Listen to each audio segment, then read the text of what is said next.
महाराष्ट्रामध्ये 13 मे रोजी लोकसभा निवडणुकीचा चौथा टप्पा पार पडणार आहे. पहिल्या 3 टप्प्याप्रमाणेच याही टप्प्यामध्ये महाविकास आघाडी व महायुतीमध्ये अगदी काटेकी टक्कर होताना दिसणार आहे. चौथ्या टप्प्यामध्ये महाराष्ट्रात एकूण 11 लोकसभा मतदारसंघामध्ये मतदान होणार आहे.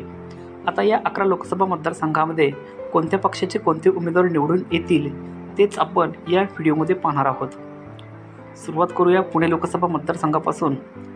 पुणे लोकसभा मतदारसंघामध्ये भाजपकडून मुरलीधर मोहोळ, काँग्रेसकडून रवींद्र धंगेकर तर वंचितकडून वसंत मोरे हे लोकसभेच्या मैदानात आहेत. पुणे लोकसभा मतदारसंघातून मुरलीधर मोहोळ हे निवडून येण्याची दाट शक्यता आहे.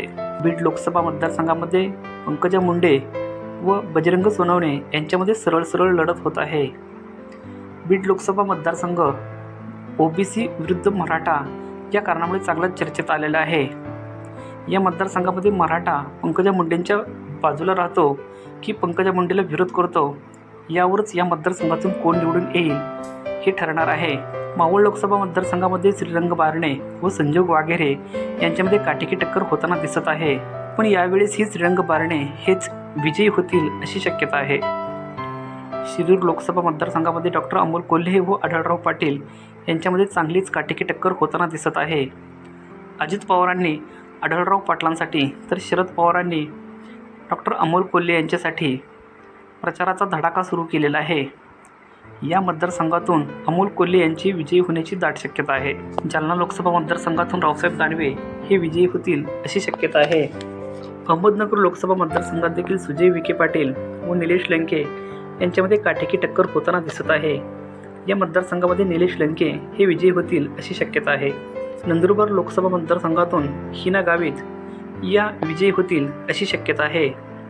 तर रावेर लोकसभा मतदारसंघातून रक्षा खडसे या विजयी होतील अशी शक्यता आहे.